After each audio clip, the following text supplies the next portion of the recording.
Hola, gente bonita, bienvenidos una vez más a su programa favorito, así es, lo que salga del closet. Yo soy Robin. Yo soy Alex. Yo soy biólogo e ilustrador. Yo soy psicólogo y escritor. Y él es gordo y es bebé. So, el día de hoy es un día especial porque está enfocado a las infancias. ¿Por qué? Pues porque 30 de abril, Obi. So. Me gusta decir mucho so. Tengo muchas muletillas por ahí, pero pasan desapercibidas. No. Pasan desapercibidas. Corto, dime. Bueno, infancias. Independientemente de la teoría que rija cada corriente psicológica, todos van a coincidir en que la etapa más importante de una persona, pues, es la infancia. Porque es en esta etapa en donde comienza a formarse la identidad, el estilo de apego, la personalidad, el manejo de emociones y la manera de relacionarse. Por eso se vuelve importante que se acompañe correctamente a las infancias. No solo es educar, no solo es cuidar, sino realmente es ser una fuente de apoyo, de seguridad y de confianza para las niñas. Sean estas trans o cis, neurotípicas o neurodiversas, no importa, todas las infancias merecen amor, respeto y protección. Y aquí surge la pregunta, muchos van a decir, pero es que mis papás no eran así. ¿Cómo puedo darle a mi hijo, sobrino, hermanito, todas esas cosas? Bueno, nosotros les vamos a dar algunas recomendaciones para comenzar a hacerlo. Bueno, el primer punto es validar sus emociones. De pequeños no sabemos qué es lo que estamos sintiendo, cómo expresarlo, por qué un estímulo causó que estemos tristes o enojados o molestos o lo que sea. No tenemos la capacidad verbal de ponerlo justo en palabras. No es algo con lo que estemos muy relacionados. Entonces, muchas veces es común escuchar cosas como no llores, no te enojes, no es para tanto. Y esto lo que hace es invalidar las emociones de los niños. Les está poniendo un freno. Y pues en realidad no es eso lo que debemos hacer. Lo que debemos hacer como adultos es validar esa emoción, es darle un sentido y es ayudarle al niño a darle una mejor expresión. Por ejemplo, si a un niño se le muere la mascota, ¡se murió gordo! No le vamos a decir, ay, no manches, no es para tanto, es un conejo. Es, ok, bueno, sí, se murió, es parte del ciclo de la vida, ¿qué sientes? Estoy triste y me duele y no quiero que se vaya. Que nadie quería que se fuera, pero pues es parte del ciclo vital. Lo que podemos hacer es hablar de eso, de las cosas por las que amabas a Gordo, las cosas que te gustaba hacer con él, cómo te divertías, y para rendirle tributo podemos organizarle un funeral. Te vas a sentir un poco mejor, vas a estar triste unos días, pero aquí vamos a estar acompañándote. Ay, no. Entonces el niño entiende por lo que está pasando, entiende por lo que pasó su mascota y entiende que hay una manera de expresarlo, que en este caso sería hablando, y que hay una manera de hacer un poco más fácil este duelo, que es rindiéndole un funeral a su conejo.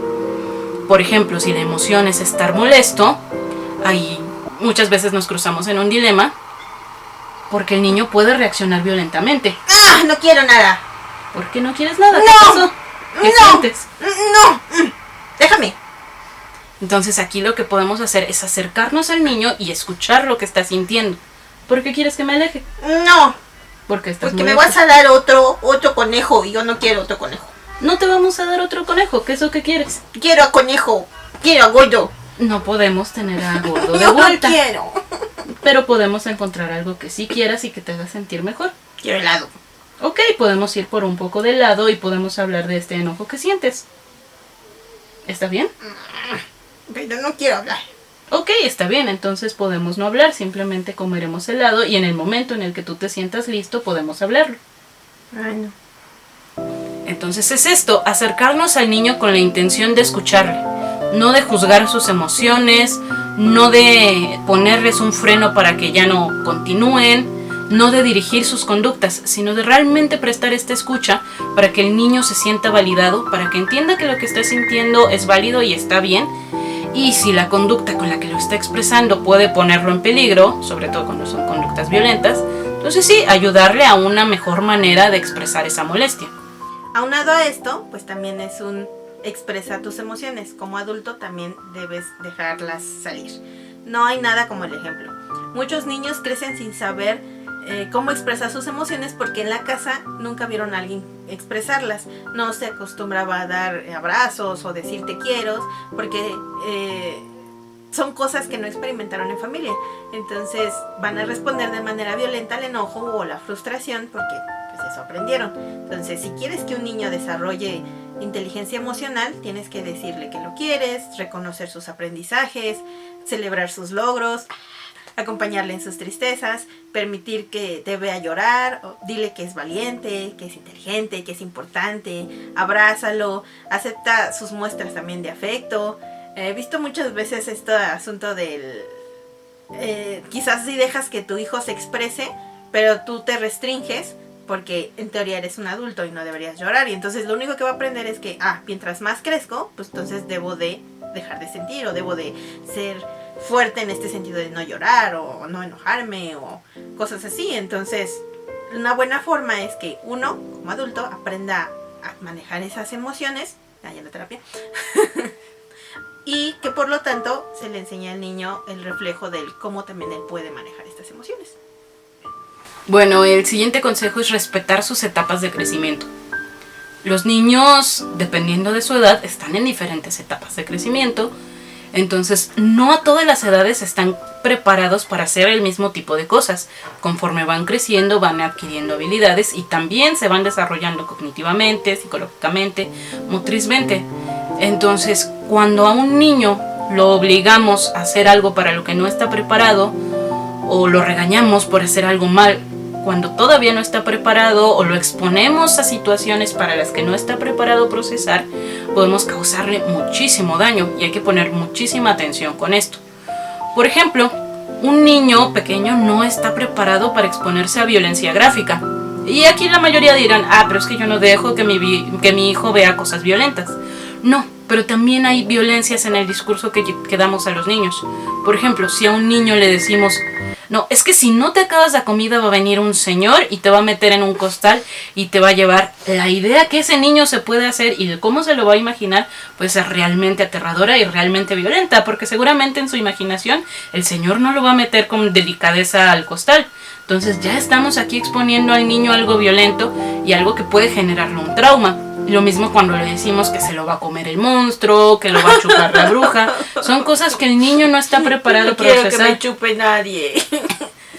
Entonces aquí lo que debemos de hacer es educar desde otros medios, no con violencia, no con miedo, no con susto. Y ejemplos hay muchísimos. Un niño pequeño no está preparado para hacerse cargo de sus hermanos menores y esto pasa muchísimo. Así tenga 5 años, el mayor es responsable de sus hermanos menores y la verdad es que no tiene la capacidad ni cognitiva, ni psicológica, ni emocional para hacerse cargo de ellos. Cuando a un niño de 3 años lo regañan por no tomar bien el lápiz, cuando la verdad es que a los 3 años motrizmente su mano no es adecuada para tomar bien el lápiz.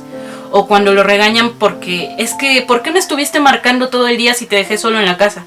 Pues sí, el niño no tiene la capacidad de quedarse solo en la casa.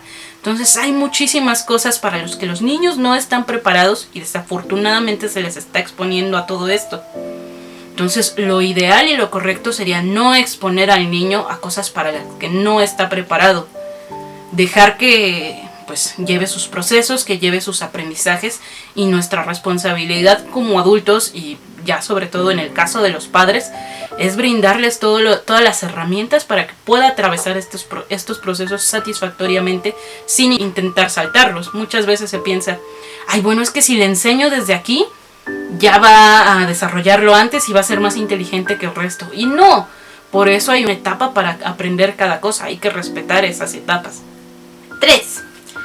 Hay que respetar la identidad del infante que va formándose.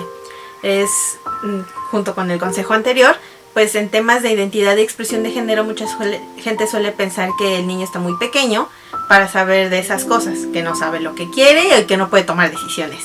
Pero la realidad es que la identidad de género se forma alrededor de los 4 años. Entonces, así como tiene preferencias por ciertos colores o juguetes o actividades, también va a tener la idea de cómo se siente él, hasta incluso, no siempre, de que le gusten niños o niñas. Pero ese es el punto de no meterle o imponer cosas como cosas respecto al género, como colores o juguetes. Entonces hay que permitirle que ese infante elija lo que más le gusta. Un niño sí sabe lo que quiere. Ellos saben el secreto de la vida y saben quiénes son. Entonces, sí, porque puede que me digan, es que de repente me dice que los dinosaurios le gustan, pero al siguiente mes ya no le están gustando y le gustan otras cosas. Ah, bueno, sí, pero la identidad es diferente a las preferencias. Entonces, que un niño juegue con muñecas y una niña juegue con autos no quiere decir que sea una infancia trans, pero es algo que les gusta. Entonces hay que respetar esas preferencias, esos juguetes. No hay nada de malo en ello, es lo que ellos encuentran más divertido. Pero si un niño viene y te dice que en realidad se siente una niña, o tu niña viene y te dice que se siente un niño, entonces ya está expresando su identidad y hay que prestarle atención a eso. O sea, hay que enfocarse y hablar con los niños, así como se habla con las emociones y todo, pues también con la identidad. Los niños son más felices si se les apoya desde temprana edad, para que no se apaniquen. Si su niño dice eso, pues si ustedes quieren decir, ah, no, pero es que hormonas y cirugías, no. Nadie le va a dar un tratamiento hormonal a un niño de 6 años y nadie le va a realizar ningún tipo de cirugía, pero que él desde pequeño se sientan validados y respetados y en libertad de ser ellos mismos, pues causa una gran diferencia. Y entonces la pregunta es, ay, pero ¿y si se arrepiente después? Pues qué bien. Pues ya, le vuelves a comprar vestidos a tu hija y le vuelves a hablar por sus nombres y pronombres con los que tú le elegiste en su momento. Y ya, lo importante es que en el tiempo de su infancia recibió el apoyo necesario y se sintió con la libertad de expresarse contigo, con la confianza de saber que siempre lo vas a apoyar. Y no es difícil, al final es recordar también que hay personas de género fluido, bigénero, hola. Y pues no es tan descabellado que también puede ir de un género a otro a lo largo de su vida. Aquí al final lo importante es recalcar que estuviste ahí y siempre se sintió acompañado. Y un niño que se sintió acompañado va a crecer siendo un adulto seguro de sí y con mucho amor para dar. Bueno, y para finalizar, el número 4 es que un niño es dueño de su cuerpo. Y podrá sonar muy obvio, pero también es muy frecuente escuchar cosas como, ay, dale un beso a tu tía, ay, abraza a tu abuelito, ay, saluda bien, dale la mano al señor. Estas frases lo que están diciendo es que el niño no es dueño de su cuerpo, porque un adulto puede decidir qué muestras de afecto puede dar y cuáles no. Entonces, si un niño es dueño de su cuerpo, él puede decidir quién se acerca y quién no, y nadie tiene el derecho de darle o exigirle una muestra de afecto que el niño no está dispuesto a dar. Y muchas veces cuando el niño no quiere un beso del tío o no quiere un abrazo del abuelo, pudiera ser que ahí haya una señal de alerta, sobre todo cuando sí da besos a otras personas o sí da abrazos a otras personas, pero hay un en específico a la que no se acerca.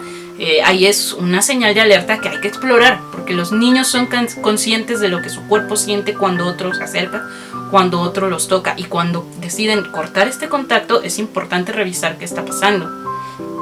Y pues junto con esto es importante que el niño sepa cómo funciona su cuerpo, y es muy importante hablarle con honestidad y con claridad sobre las cosas. Eso de decirle a los niños que tienen pajarito y palomita, o que no es vulva sino pastelito, o cosas de ese tipo, está terriblemente mal, porque si un niño no sabe el nombre exacto de las partes que conforman su cuerpo, cuando alguien haga algún tipo de acercamiento, tocamiento indebido y se acerca a comentarlo con alguien más, ese alguien más no va a saber qué está pasando.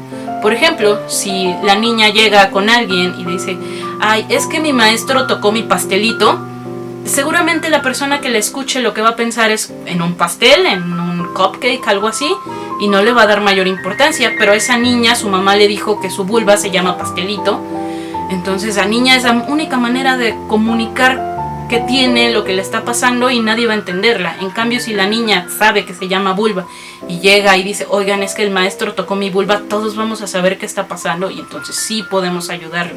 Un niño sí tiene la capacidad de entender que las partes de su cuerpo funcionan de cierta manera y tiene la capacidad de asimilar esos nombres. No le va a pasar nada al niño o a la niña por escuchar pene y vulva. lo único que vamos a hacer es protegerle del abuso, porque entonces va a saber cómo se llaman esas partes y va a poder comunicarlo. Y bueno, hablando justo un poco de esto también, yo como persona trans haría la invitación a que a la hora de hablar de los genitales de los niños no hagamos estas imposiciones de ay, pues sí, mira, es que los niños tienen pene y las niñas tienen vulva, sino más bien hacer esta aclaración que existen dos tipos de cuerpo, uno con pene, uno con vulva, que son cuerpos diferentes, y decirle a pues nuestra personita, mira, sí, tú tienes una vulva, entonces nadie puede tocarla sin tu consentimiento. En realidad la vulva nadie puede tocarla. Estas son las medidas de higiene que debes de tener. Si alguien hace algún acercamiento extraño, me puedes decir. Entonces, ya si el niño es el que pregunta, oye, pero ¿por qué mi hermanito sí tiene pene y yo tengo vulva? Entonces le puedes explicar.